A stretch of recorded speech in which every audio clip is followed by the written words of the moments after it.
정치권 관심 뉴스 짚어보는 포커스 나이트 시간입니다. 오늘은 장성호 전 건국대 행정대학원장, 박창환 장안대 특임교수와 함께하겠습니다. 두 분 안녕하십니까? 네, 안녕하세요. 네, 오늘 윤석열 대통령이 2시간 넘는 대국민 담화와 기자회견을 열었습니다. 윤 대통령은 고개를 숙이면서 국민들에게 사과의 뜻을 밝혔는데요. 먼저 발언 듣고 오시죠. 대한민국의 미래를 위해 시작한 일들이 국민 여러분께 불편을 드리기도 했고 또 제 주변의 일로 국민들께 걱정과 염려를 드리기도 했습니다. 모든 것이 제 불찰이고 제 부덕의 소치입니다.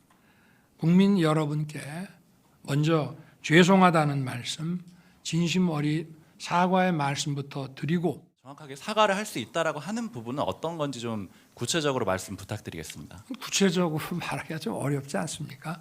지금 너무 많은 얘기들이 언론 보도나 뭐 이런 것들 보면은 너무 많은 얘기들이 막 다니고 있어서 저도 뭐 그거를 그러나 어찌 됐든 제가 사과를 드리는 것은 이거는 처신이 올바르지 못했고 또 과거에 그 대통령과 그 대통령 부인의 소통 프로토콜이 제대로 안 지켜졌기 때문에 그런 것이고.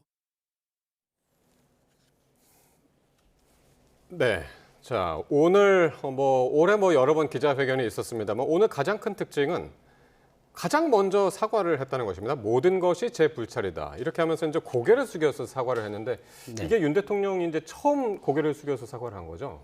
예, 사과 표명은 몇 번 디올백 문제 가지고 사과 표명은 했지만 이번에는 이제 일어서서 정정하게 전 국민을 상대로 제 불찰, 부덕의 소치 그리고 처신 문제 이런 어떤 간곡한 그런 단어를 써서 국정의 책임자로서 그리고 대통령 부부로서 국민들한테 진솔하게 저는 사과를 했다고 봅니다. 그렇기 때문에 모르겠습니다. 야당은 그럼에도 불구하고 이것에 대해서 지금 전혀 아니다 이렇게 반발을 하고 있지만 지지층과 당원들 입장에서 보면은 저도 당원의 한 사람으로서 보면은 그래도 대통령으로서는 어느 정도 어떤 의사 표명은 국민들한테 했기 때문에 우리 당원들 입장에서는 기대와 그리고 안도감을 가질 수 있는 그런 작은 시간이 되었다고 봅니다. 좋은 점수를 주시네요. 예, 박 교수님은요? 사과는 두루뭉실했고요. 여야 대표의 요구는 묵살됐고요. 특단의 대책은 보이지 않았습니다. 윤석열 대통령 기자회견 여러 차례 했는데 저는 오늘 기자회견이 최악이었다고 봅니다. 지난 5월 달에 취임 2주년 기자회견에서는 그나마 국민의 눈높이를 얘기했었습니다. 국민의 눈높이에 맞지 않으면 자신이 나서서라도 특검을 요구하겠다라는 얘기를 지난 5월 달에 했었는데 올해는 본인이 한 얘기조차 기억나지 않는다. 그리고 뭐가 문제냐 이런 식이었습니다. 지금 국민들의 과연 눈높이에 맞는 기자회견이었는지 정말 고개를 가혹거릴 수밖에 없는 상황입니다. 그렇군요. 두 분의 총평이 상당히 이제 갈라졌는데요. 한번 그러면 본격적으로 내용을 한번 들여다보겠습니다. 개별 의혹들에 대해서 하나하나 윤 대통령이 이제 반박을 했는데요. 명태균 씨와의 통화 녹취를 두고 부적절한 일을 한 일이 없다고 강조를 했습니다. 직접 들어보시겠습니다. 무슨 공천에 관한 얘기한 기억은 없습니다만은 했다면은 당에 이미 정해진 얘기 아마 그 시기에는 거의 정해졌을 것이고 다른 선택의 대안도 없고 당에서도 아마 공관위와 최고위에서 딱딱 찍어서 전략공천으로 마무리를 다 지은 것 같은데요. 무슨 제가 그 명태균 씨와 관련해서 부적절한 일을 한 것도 없고 감출 것도 없고 그렇습니다. 예, 명태균 씨가 주목받았던 게 이제 김영선 전 의원의 공천 개입 의혹이 이제 불거진 본거지죠, 거기가. 근데 이제 그거를 지금 전면적으로 이제 부인을 했습니다, 대통령은. 전면적으로 부인한 게 아니고 그런 적이 없다고 사실 확인을 한 거라고 저는 생각이 듭니다. 애초에 그런 혐의라든가 그런 의구심이 강하게 있었다면 저런 말도 하지 않았으리라고 생각이 들고 일반인이나 그리고 당선인 신분에서 아니면 정말 대통령이 취임해서 대통령의 자리에 있다 하더라도 사적으로 의사표현은 할 수 있다고 봅니다. 다만 오늘 대통령께서 저런 말씀을 하신 것은 예. 결정이 관여하지 않았다. 그리고 이미 그 지역은 전략공천을 하기로 최고위에서 당 공천위에서 결정을 해놓은 상태이기 때문에 예. 뭐 이런저런 소문은 오고 가고 하지 않겠습니까? 그럼에도 불구하고 그런 소문을 뭐 본인이 들었을지언정 이런 결정에 관여하거나 강요하지는 않았다. 이런 의사표명이고 네. YS나 DJ도 과거에 아들 문제로 사과를 많이 했습니다. 대국민 사과를 했고 지금 대통령은 국정의 최고 책임자이기 때문에 시중에 나온 그리고 야당에서 공격하는 어떤 소재로 삼는 여러 가지 부풀리는 그런 의혹에 대해서 구체적으로 설명이 불가능하고 만약에 어떤 사안에 대해서 정말 인정을 한다면 예. 그것은 바로 탄핵의 사유가 되지 않겠습니까? 네. 그렇기 때문에 저런 워딩을 지금 오늘 대통령이 쓰는 것은 야당한테 지금 하는 말이 그럼 야당이 가지고 있는 증거가 있으면 가져와라. 저는 그런 뜻이라고 생각이 들고 예. 그냥 의혹만 가지고 사과를 하고 내가 진짜 그렇게 했습니다. 그렇게 되면 대통령직에서 내려와야 되는 사안이 발생하기 때문에 그럴 수는 없는 사안이라고 봅니다. 근데 이게 상당히 이제 최근에 더욱 문제가 됐던 게 대통령의 육성 녹취가 한번 공개가 됐었죠. 거기서 이제 김영선이를 좀 해줘라 그랬는데 뭐 이렇게 이제 녹취가 있어서 여기하고는 좀 이제 그 상반되는 이야기라 어떻게 들으셨습니까? 뭐 그래서 두루뭉실이라고 얘기하는 거예요. 네. 오늘도 본인은 뭐 그 공천 개입할 시간도 없었고 네. 의사도 없었다. 그리고 구체적으로 누구 공천해줘라 이런 거 얘기한 적도 없다라고 얘기를 했습니다. 자 그런데 국민들이 다 들었잖아요. 본인도 인정한 본인 목소리입니다. 예. 11월 1일 날 공개된 대통령의 육성 통화에 따르면 김영선 공천 공관위 보고를 받았는데 예. 그래서 김영선 해주라고 했다. 근데 말들이 많더라. 이 얘기 우리가 다 들었지 않습니까? 그러면 해명을 어떻게 해야 되느냐? 예. 공관이 누구로부터 보고를 받았는데 이런 얘기가 있었고 그래서 본인이 해주라고 한 거는 뭐 이러이러한 뜻에서 한 거다라는 구체적인 해명이 있어야 되는데 공관이 누구한테 보고받았는지 또 얘기도 없고 누구한테 해주라고 그랬는지도 없고 예. 그냥 본인은 기억 안 난다는 거예요. 그런데 나는 누구 딱 찍어서 공천해주라고 한 적이 없대요. 온 국민이 들었는데 이게 무슨 해명입니까? 사실 기자 질문이 그렇게 구체적이지는 않았어요. 네. 그러니까 만약에 그렇게 질문을 했다면 그렇게 답변을 했을까요? 어떻게 보세요? 그러니까 뭐 그러니까, 마지막에 예. 대통령께서 뭐 기자들한테 뭐 포괄적으로 뭐 구체적으로 설명을 해야 되지 않겠습니까? 어떤 예. 기자가 그런 식으로 질문을 마지막에 그러니까요. 하기는 했습니다. 예. 추가 질문 시간에. 그러니까 사과를 한 게 왜 사과를 한 건가요? 다시 한번 질문을 했죠. 네. 네. 뭐 사과를 했는데 예. 그러면 구체적으로 내가 무엇을 잘못했는지 예. 그리고 사과할 사안의 팩트에 대해서 얘기를 하면 그러면 사과를 하겠다. 그리고 사실관계에 대해서 설명을 하겠다. 이런 이제 그 기자회견을 했는데 그런 차원에서 보면은 뭐 기억이 나지 않는다. 그 차원을 떠나서 이 사안에 대해서는 구체적으로 어떤 팩트가 저는 없다고 이렇게 이제 단언한다고 봅니다. 예. 그러면 이것을 대해서 그럼 야당 입장에서는 정말 이런 것이 있어야만이 네. 이것이 대통령을 공격할 수 있는 아주 중요한 소재가 되지 않겠습니까? 그럼에도 불구하고 그런 것이 대통령 입장에서는 그런 팩트가 기억이 나지 않고 그런 것이 없기 때문에 예. 그런 걸 말 못하지 않을까 이렇게 생각이 듭니다. 예. 그러니까 이제 앞서서 고개를 숙여서 허리를 굽혀서 사과를 하기 바로 직전에 멘트가 대통령 이야기가 모든 것이 제 불찰이고 제 부덕의 소치다. 그러니까 굉장히 이제 그 총괄해서 그런 의미에서 이제 사과를 했다 이제 그렇게 예. 보면 되겠네요. 명태균 씨 사건도 마찬가지로 네. 뭐 그런 녹취가 사실이든 사실이 아니든 네. 어차피 이것이 대통령 당선이신 분의 녹취가 돼서 이것이 지금 민주당에서 발표를 해서 국민들이 알고 있지 않습니까? 이것을 비롯한 다양한 여러 가지 뭐 김여사 문제도 마찬가지고 이런 문제에 대해서 포괄적으로 대통령으로서 사과를 한다. 네. 이것은 어떤 이것에 대한 유책 사유라든가 어떤 범죄라든가 이런 어떤 법적인 법을 어긴 그런 문제가 아니고 네. 구체적으로 사과하는 것이 아니고 포괄적으로 이런 것들이 국민들한테 혼란스럽게 여겨진 그 부분, 네. 그 정황에 대해서 사과했다고 봅니다. 알겠습니다. 그래서 네. 문제예요. 지금 언론에 구체적으로 나와 있습니다. 명 씨가 뭐라고 주장을 했습니까? 김 여사가 공관위원장이었던 윤상현 의원에게 전화까지 했다라고 그랬어요. 그게 공천 개입입니다. 그러면 여사의 통화 목록은 본인이 조사하는 게 그렇다고 할 수 있어요. 인지상정입니다. 그런데 언론에 나온 명 씨가 주장한 내용은 확인해 봐야 되는 거 아니냐. 오늘 사과를 하려고 그랬으면 와이프 처한테 혹시 자네 윤상현 공관위원장한테 당시 전화했었어? 그 정도는 확인하고 나와서 사과해야 되는 거 아닙니까? 그게 예. 기다 아니다 정도는 얘기해야 되는데 네. 그런 거에 대해서 두루뭉실 아무것도 얘기를 해주지 않으면 그게 무슨 의미가 있습니까? 그러니까 그, 오늘 예, 뭐 말씀하세요. 확인했다고 봅니다. 저는 집에서 예. 김 여사에게 이런 문제에 대해서 정말 윤상현 공관위원장이랑 통화해서 이렇게 했냐? 예.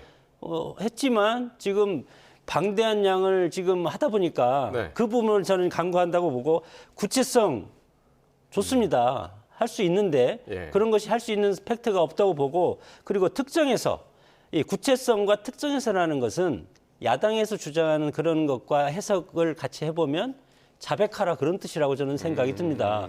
범죄, 법을 어겼다는 것을 자백을 하세요.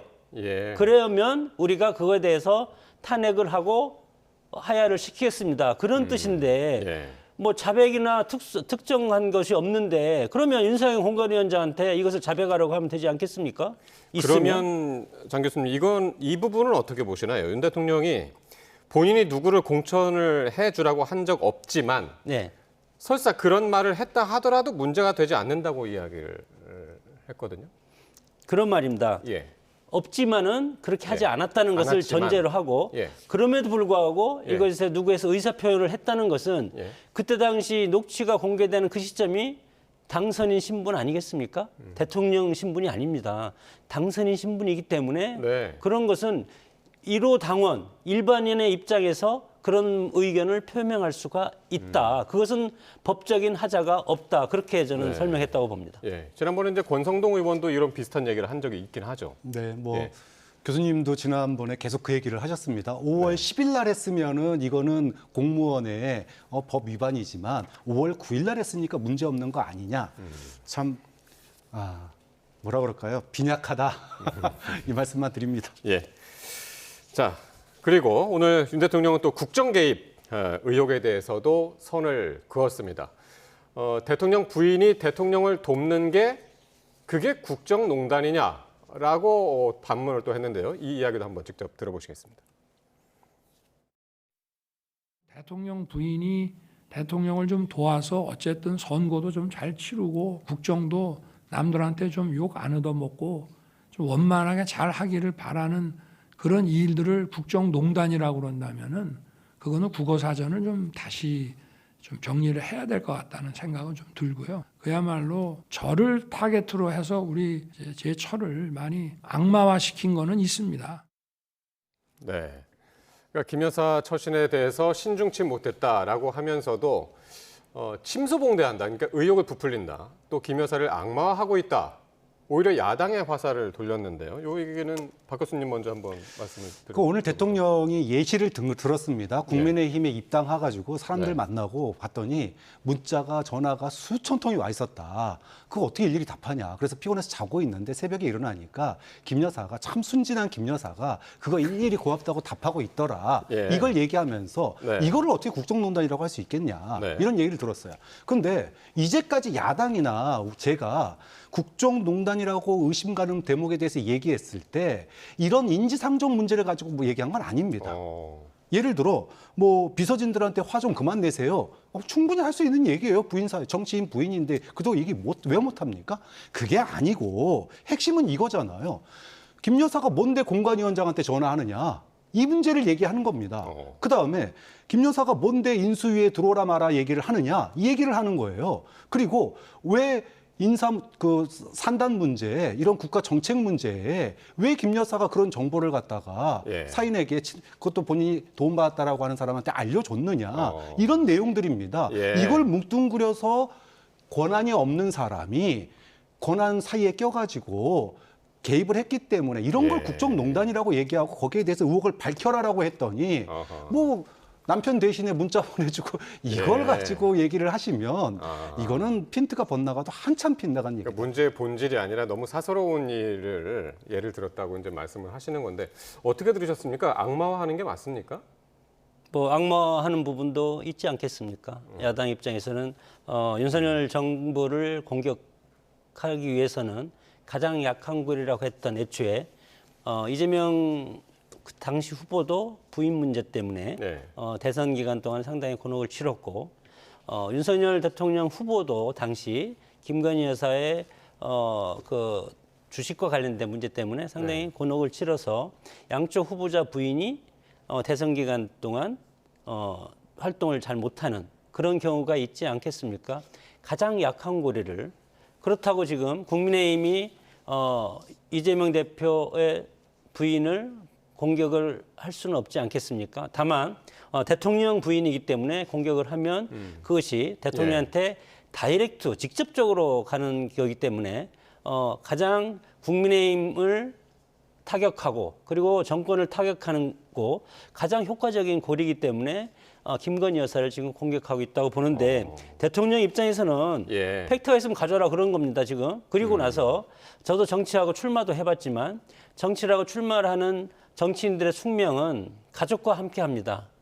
가족과 함께 선거운동도 하고 그리고 자식이 있으면 자식도 같이 명함 돌리고 어깨띠 메고 그렇게 하고 또 미국 같은 경우는 지금 뭐 트럼프 대통령이 지금 재선을 했지만 그 가족들이 완전히 스텝으로 해서 백악관에 같이 들어가지 않습니까? 예. 그러나 우리는 그런 것이 상당히 미국과의 정치 문화 좀 다른 그런 부분이 있기 때문에 상당히 견제를 받고 스텝으로 들어가는 건 아니겠죠? 네 스텝으로 들어가는 거 아니고 영부인으로서 네, 네. 이제 할 가족의 역할이 있기 개념으로, 때문에 네. 가족의 이름으로 들어가는 겁니다. 이런 상황에서 대통령 입장에서는 이렇게 고생을 하고 해서 뭐 문자도 새벽에 이렇게 보내고 그런 것은 문제가 없고 지금 우리 교수님 말씀하셨듯이 여러 가지 국정에 개입한 그런 것이 팩트가 있으면 가져라는 겁니다. 대통령은. 예. 그러면 그거에 대해서 사실관계를 확인해서 사과할 거 있으면 사과하고 예. 책임질 거 있으면 책임지겠다. 그런 의도이기 때문에 일방적으로 이렇게 공격하고 일방적으로 여러 가지 페이크화 시켜가지고 이것을 하면 이것은 인정할 수 없다는 그런 취지로 오늘 얘기했다고 봅니다. 그러니까 구체적으로 얘기를 하려면 의혹에 대해서 수사가 돼야지 구체적으로 얘기할 거 아니에요. 그런데 명품백도 기소 안 하고 도이치모터스도 기소 안 하고 검찰이 수사를 안 하니까 특검 받으라는 겁니다. 근데 그걸 갖다가 악마화했다고 못 받겠대요. 아니 김 여사에 대한 별건 수사는 악마화고 그럼 이재명 대표에 대해서 증거 나올 때까지 지금 수백 회 압수수색한 거는 그건 악마화 아닙니까? 좀 그런 점에서 내로남불도 그런 내로남불이 없다고 봐요. 아니 근데 이제 저도 한 말씀 했는데 검찰 수사를 우리가 지금 자유민주주의 3권 분립 체제에서 수사 기소권은 검찰한테 있지 않습니까? 검찰에. 그러면 검찰의 수사를 못 믿으면 그러면 과거에 문재인 정부도 마찬가지로 검찰 수사에서 과거에 적폐청산해서 쭉 3년 이상 하지 않았습니까? 그러면 다시 정권이 바뀌면 대통령이 검찰총장을 임명한다고 해서 대통령이 이 검찰을 지휘하는 건 아니지 않습니까? 수사까지는. 그렇기 때문에 우리는 삼권 분립을 가지고 있는 절차적 민주주의를 가지고 민주주의 국가인데 여기에서 검찰 수사란 것을 불기소 처분했다 이것을 못 믿어서 무조건 특검을 가면 그럼 검찰을 다 없애면 되지 않겠습니까? 알겠습니다. 그래서 온갖 모든 건 다 다수당이 결정하는 변호사 중에서 특검을 임명해서 네. 그 사람이 모든 걸 수사해서 국가를 끌고 가면 그게 대통령 중심이 아니고 내각제로 가야 되는 겁니다. 그러면. 그리고 오늘 윤 대통령이 가장 좀 장황하고 좀 긴 시간을 할애한 부분이 어떤 부분이었냐면 휴대전화를 바꾸지 않은 부분에 대해서 굉장히 후회스럽게 이야기를 많이 했단 말이에요. 네. 예, 그 부분은 어떻게 들으셨나요? 뭐 가장 구체적으로 본인이 잘못했다라고 인정한 거 요거 하나입니다. 원래 대통령이 되면 네. 프로토콜에 따라서 기존에 쓰던 전화번호를 왜냐하면 그 전에 알던 사인 관계에 있었잖아요. 네. 대통령은 공적인 권한을 가지기 때문에 네. 그런 전화번호는 다 없애거나 또는 이제 사용하지 않고 공적인 루트를 통해서만 소통을 네. 하게 돼 있다. 예. 그런데 본인이 과거에 알던 사람들로부터 그 소위 민심도 좀 청취하고 예. 의견도 듣고 예. 그래서 본인도 썼고 그러다 보니 저도 그걸 썼고 그런데 지금 와서 돌이켜 보니 네. 그게 논란이 됐고 예. 논란이 되니까 논란된 거에 대해서 내가 사과한다. 앞으로는 이 부분은 좀 옛날 전화번호 쓰는 건 어려울 예. 것 같다. 예. 이렇게 얘기를 하셨는데 네, 네. 이 얘기는요 굉장히 오래된 얘기예요. 비선이라고 하는 것 자체가 왜 등장합니까? 비선이라고 하는 것 자체가 공적 라인 외에 들어오는 게 비선이에요. 그렇기 때문에 프로토콜로 있는 겁니다. 그러면 대통령 스스로가 비선의 가능성, 비선의 여지를 남겼고 네. 그 남긴 것이 굉장히 뼈아픈 대목인데 네. 마치 아무 일 아닌 것처럼 이렇게 얘기하시면 그건 안 되는 거죠. 어쨌든 그 부분을 굉장히 후회를 하고 있는 것 같더라고요. 네, 뭐 문제가 네. 상당히 뭐 인정을 할 수밖에 없는 것이 네. 사실은 대통령 후보가 되는 순간부터 네. 물론 뭐 경호도 들어오고 그리고 대통령이 당선이 되면은 이제 대통령실에서 경호가 직접 내려오지 않습니까? 그 순간 그리고 대선 후보 때는 상당히 많은 사람을 만나고 도움을 요청해야 되기 때문에 그때까지는 본인 전화가 있을 필요가 있습니다. 그러나 이제 대통령이 되고 나서 당선인 신분 때부터는 일단은 인위장막이 쳐지지 않습니까? 인위장막이라는 것은 사람을 막는 것도 있지만 통신도 차단을 해야 되는데 이것이 왜 안 됐는지 저는 모르겠습니다. 이것이 상당히 이제 아픈 부분이 될 것도 같은데 예. 그래서 지금이라도 만시지탄이 있지만 이제라도 핸드폰 통신 차단이 어떤 예. 권력을 유지하고 국가를 통치하는데 가장 핵심적인 포인트인데 그것이 조금 늦었다. 그것은 좀 만시지탄이 있습니다. 그러니까요. 이제 매정하지만 소통 방식을 바꿀 것이다라고 했으니까요. 휴대전화도 아마 공용폰으로 바꿀 것 같습니다. 자, 윤 대통령 또 국정 쇄신 요구에 대한 입장도 내놨는데요. 다만 대통령실 내에 이른바 김여사 라인은 없다고 분명하게 선을 그었습니다. 이 발언도 한번 들어보시죠. 적절한 시기에 인사를 통한 쇄신의 면모를 보여드리기 위해서 벌써부터 어떤 인재 풀에 대한 물색과 또 검증과 이런 것에 들어가 있다는 말씀은 드리겠습니다. 김건희 라인이라는 말은 굉장히 부정적인 소리로 들립니다. 그리고 저는 행정관이나 비서관들에 대한 보고도 필요할 때는 직접 제가 받습니다마는 자기 업무가 아닌 거에 대해서 저한테 얘기하면 야단도 치고 개똥 밟아서 다시 하라고 딱 하고 있습니다. 쇄신을 위해서 벌써 인재풀에 대한 물색과 검증에 들어갔다. 하지만 김여사 라인은 없다라고 했는데 이걸로 유추해 볼 수 있는 인사 폭이라든가 이건 어떻게 예상할 수 있을까요? 그러니까 일단 지금 준비하고 있다라고 하는 거는 개각 얘기를 하는 거예요. 그러니까 네. 내각을 갖다가 소위 대대적으로 하려고 그러는데 국정 쇄신용으로 개각을 하겠다. 근데 사실은 이 개각이 이미 4월 달부터 나온 얘기입니다. 국무총리 바꾸는 것부터 시작해서 그때 총선에 참패한 다음에 그렇죠. 이 얘기가 이미 4월 그때부터 달부터 나왔었죠. 하려고 그랬는데 아직도 예. 못 하고 있는 거예요. 근데 이것도 뭐 시기 봐서 뭐 지금 준비는 다 돼 있는데 시기가 이제 뭐 예산안도 있고 미국도 있고 이러다 보니까 네. 조금 늦어질 것 같다 이렇게 얘기하는 건데 이거 하는 건 뭐 너무 당연한 얘기고요. 핵심은 여당 대표가 요구했던 5대 요구안 중에 하나 한남동 라인 문제예요. 근데 그 부분에 대해서는 대통령이 사실상 거부한 겁니다. 네. 뭐라고 그랬냐 하면은 오늘 뭐 김여사 라인 없다고 한 과거에도 그랬지만 문제가 있는 사람들 이미 다 조치했어요라고 했습니다. 근데 한남동 라인으로 지목된 사람 중에 한 대표가 만찬 갔을 때 같이 옆에서 산책하신 사람 그대로 남아 있고요. 네. 그 라인 중에 음주운전 사고 쳐서 2달 정직 먹은 사람 다시 돌아가서 똑같은 일 하고 있습니다. 우리가 한남동 라인이 문제라고 한 대표가 얘기했던 중에 하나는 뭐냐면 대통령을 패싱해서 여사한테 직보하고 여사의 손발이 돼서 움직였던 그런 사람들이기 때문에 문제라고 하는 거예요. 대통령을 통해서 움직였으면 그게 뭐가 문제입니까? 대통령이 동의한 거니까 네. 대통령이 알고 있는 거니까 아무 문제가 없어요. 그런데 한동훈 대표가 문제 제기를 했던 거는 대통령도 모르게 여사에게 직보가 되고 여사의 이야기가 다른 데로 손발이 돼서 전달이 되기 때문에 문제라고 얘기한 거고 정리하라고 그런 건데. 근데 대통령이 이미 다 조치했고 더 이상 할 게 없다라고 얘기를 하는데 이건 결국은 5대 요구 거부한 거죠. 예.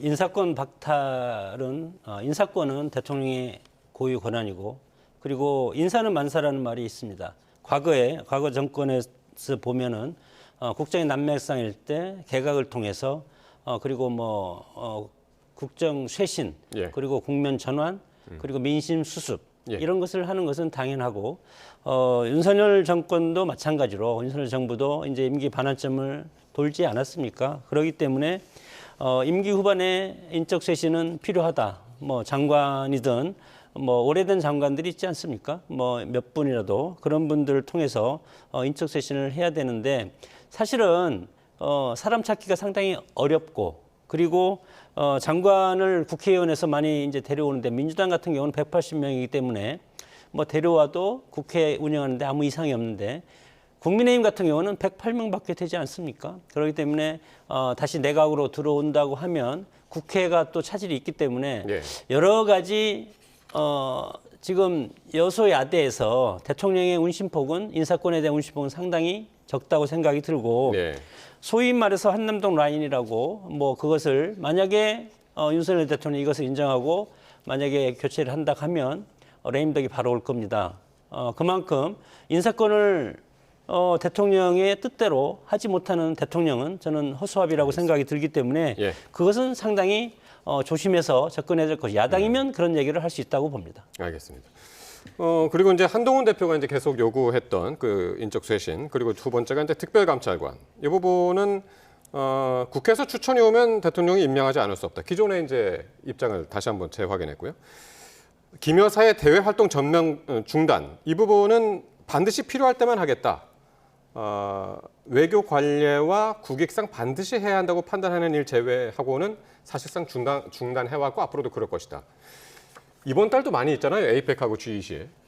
이때 같이 동행을 안 하는 건가요? 어떻게 보시나요? 뭐 공식적으로 나온 얘기는 아닙니다. 기자들의 네. 취재에 의해서 이제 흘러나온 얘기예요. 아직은 뭐 근데 문제는 뭐 언제든지 다시 또 할 수 있는 거 아닙니까? 김 여사는 분리하면은 들어갔다가 조금 상황이 개차려졌다 싶으면은 또 등장하고 그러다가 어느 순간 마포대교 가가지고 지시하고 있고 이걸 반복해 왔기 때문에 이번에 해외 순방 불참한다, 설사한다 손 치더라도 오늘 제2부속실장 임명한다고 대통령이 직접 네. 밝혔잖아요. 예. 전면 중단하면 제2부속실이 왜 필요합니까? 그런데 제2부속실을 두겠다는 것 자체가 대통령실이 판단하고 또 대통령 본인이 판단했을 때 외교나 국익에 필요한 순간이 되면 그때는 하겠다라는 거잖아요. 좀 그런 측면에서 한동훈 대표의 5대 요구 중 하나였던 전면 중단 이 부분은 또 거부된 거다. 그렇게 판단할 수 있는 거죠. 장 교수님. 뭐 전면 중단을 어떻게 하겠습니까? 뭐 김 여사가 뭐 어떻게 큰 뭐 스트레스 리스크가 있는 것도 아니고 그리고 몸에 병이 있는 것도 아니고 정상적으로 대통령 부인으로서 있는데 다만 뭐 여러 가지 지금 사안이 얽혀 있어서 복잡해서 국민적 관심이 집중돼 있기 때문에 그것을 가지고 확증된 것도 없지 않습니까? 그래서 이런 걸 가지고 여사로서 대통령 부인으로서 역할을 중단한다. 전면 네. 중단한다. 예. 저는 있을 수 없다고 생각이 들고 에이펙이 내년에 우리 부산에서 열리지 않습니까? 저는 이번에 에이펙이 대통령 부부가 같이 참석을 해서 내년도 다음 에이펙 개최지의 어떤 정상으로서 외교 활동을 하는 것이 당연한데 이런 국내적인 어떤 정쟁이라든가 국내적인 상황으로 이번에 에이펙에 김건희 여사가 여기에 동행하지 못하는 것은 상당히 국가로서 이것은 손해라고 생각합니다. 물론 예. 한 가지는 대통령님께서 이런 여러 가지가 있기 때문에 대통령 영부인으로서 활동을 자제시킨다. 예. 그런 반열에서 오늘 오후에 아마 이것에 대해서 어떤 보도 채널에서 이번에는 안 가기로 했다. 이런 보도를 제가 봤습니다. 네. 그래서 그렇게 결정된 것이 아닌가 아마 내일 발표한다고 그렇군요. 언론 보도가 나왔었는데 예. 그런 상황에서 사적인 거 그러다 이게 국익과 외교적인 부분은 그래도 영부인으로서 역할을 저는 해야 되지 않을까 그렇게 생각이 이 듭니다. 부분은 좀 짧게 여쭤보겠는데요. 한동훈 대표가 지금 아무 말이 없습니다. 근데 이제 추경호 원내대표는 이제 현안을 진솔하고 소탈하게 말씀하셨다고 했는데 네. 한동훈 대표의 침묵은 어떻게 보십니까? 뭐 고민이 상당히 많을 겁니다. 네. 그런데 지금 여러 가지 그 한동훈 대표의 요구한 것이 오늘 기자회견을 통해서 네. 상당 부분 포함이 돼 있고 네. 제가 생각하기에 그리고 방향성도 피력이 돼 있다. 이런 이제 해석은 저는 하고 싶은데 오늘 뭐 소위 말해서 친한계 핵심들이 언론에 나와서 하는 것은 만족스럽지 못하다. 그렇기 때문에 예. 이 원내대표와 친한계 의원들이 여러 가지 의견 사이에서 한동훈 대표가 상당히 고민할 수밖에 없는 지점이 있지 않을까. 그럼에도 불구하고 이제는 네. 어느 정도 이 부분에 대해서 또다시 대통령이 나와서 또 사과할 수는 없지 않겠습니까? 그렇기 때문에 한동훈 대표도 이 시점에서 당으로서 이것을 최소화시키면서 국정이 앞으로 나갈 수 있는 당의 어떤 모멘텀으로 만들 그런 의무가 있다고 생각이 듭니다. 예. 민주당에서는 뭐 상당히 뭐 박하게 평가를 했죠. 또 이제 또 특검 이제 또 얘기를 했었고. 예. 앞으로 어떻게 할까요? 민주당. 뭐 민주당의 입장은 너무나 확연합니다. 오늘의 대통령 기자회견은 국민 눈높이에 한참을 미치지 못했다. 그리고 참 뭐 그런 사과는요, 두 가지가 있어야 되잖아요. 뭘 잘못했는지, 그래서 앞으로 어떻게 할 건지. 둘 다가 빠졌는데 무슨 이게 사과입니까? 좀 그런 점에서 여론이 오히려 더 해명이 아니라 오히려 역풍을 맞을 수 있다. 그런 점에서 민주당이나 야당이 14일 날 예. 특검법 통과뿐만 아니라 이후에 그걸 거부했을 때 이후에 어떤 행동 대처까지 예. 야권이 똘똘 뭉쳐 아마 김 여사 특검 실현에 네. 나설 거다 이렇게 보입니다. 오늘 NBS 여론조사가 하나 나왔죠. 지지율이 19% 나왔습니다. 2주 만에 이제 다시 나온 건데 2주 전보다 3%포인트가 이제 빠졌고 부정평가는 7%포인트가 올라서 74가 됐습니다. 오늘 기자회견을 했기 때문에 이건 이제 반영이 안 된 수치고 지금 주목되는 건 내일 발표되는 갤럽 조사란 말이에요. 일주일 전에 똑같이 이제 19%, 그때도 이제 최저치였지만은 오늘 것까지 약간은 이제 포함이 될 거란 말이죠. 어떻게 전망하세요? 몇 점이라고 한마디씩만 하시고 끝내죠. 몇 프로? 몇 프로가 나올까요? 저는 뭐 25% 이상 나올 거라고 생각이 듭니다. 아, 어떤 근거? 오늘 저는 진솔하게 네. 대통령이 할 수 있는 워딩은 다 했다. 그래서 정면 돌파, 국정기조 유지하면서 예. 개혁을 완결하고 그리고 앞으로 가족 문제 예. 이 부분도 처신을 잘 하겠다. 예. 그런 것이 지지층이라든가 중도층 일부에서는 호평을 할 수 있지 않을까 이렇게 생각이 듭니다. 예, 큰 반등을 지금 이제 예상을 하셨고요. 25%. 네. 뭐 돌아오는 주에도 저는 새로운 또 여론조사의 그 기록을 갱신할 것 같다. 밑으로 떨어지는데 정말 바닥이 끝인 줄 알았는데 지하 몇 층까지 갈지 지금으로서는 예측 불가의 상황이라고 봅니다. 예측 불가. 알겠습니다. 두 분 말씀 여기까지 듣고 다음 주에 확인을 한번 해보겠습니다. 장성호 교수 그리고 박창환 교수와 함께했습니다. 두 분 고맙습니다.